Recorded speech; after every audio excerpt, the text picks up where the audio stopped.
Hello guys, तो जैसे कि कल की क्लास में हम बताए थे कि सम ऑफ फैक्टर्स कैसे निकालते हैं।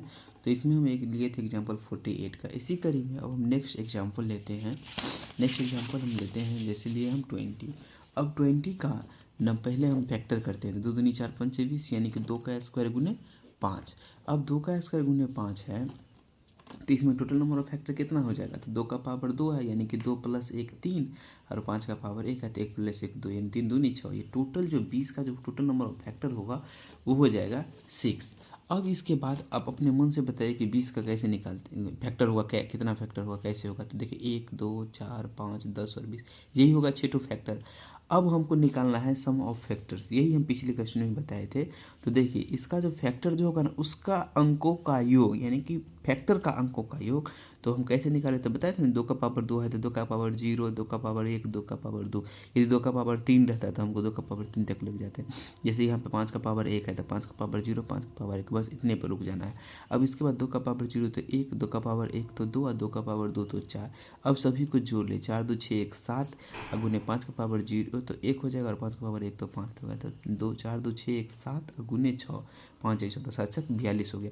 अब इसका हम जांच करते हैं कि ये जो सम ऑफ फैक्टर हम जो अपने इस तरीक़ा से निकाले हैं, ये क्या ये सही है कि नहीं, ये 42 होता है कि नहीं। तो देखिए इसके जो फैक्टर था 1 2 2 + 1, देखिए यहाँ पे हम लिखे हैं 1 + 2 + 4 + 5 + 10 + 20, सभी को जोड़िए तो 20 10 30 5 35 4 39 2 41 और 1 42, यानी कि 42। इसका मतलब ये हुआ कि मेरा जो सम ऑफ फैक्टर जो हम निकाले हैं इस मेथड से, अपने इस फॉर्मूले वाले मेथड से, वो सही आ गया है। ऐसे ही अब हम देखते हैं 50 का हम निकालते हैं।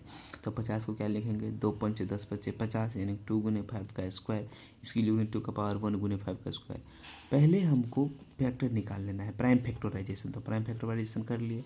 अब टोटल नंबर ऑफ फैक्टर क्या हो जाएगा? तो देखिए इसका प्राइम फैक्टर हुआ ना, 2 का पावर 1 गुने 5 का पावर 2, तो हो जाएगा 1 + 1, यानी कि पावर 1 है 2 का, तो 1 + 1 का गुने 2 + 1, यानी 5 का पावर 2 है तो 3, यानी टोटल नंबर ऑफ फैक्टर कितना? 6।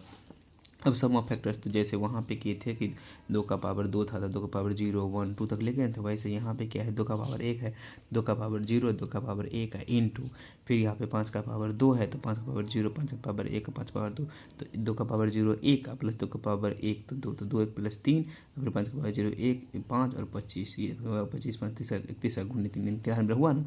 अब देखिए 50 का फैक्टर क्या क्या होता है, तो 1 2 5 50 25 50।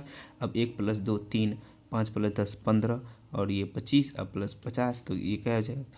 तो ये 25 और 50 75, तो सभी को जोड़ेंगे 18%। ये देखिए ये 93 आया, यहाँ भी 93 आया, और इस मेथड से भी 93 आया। इसका मतलब मेरा नंबर ऑफ फैक्टर्स सही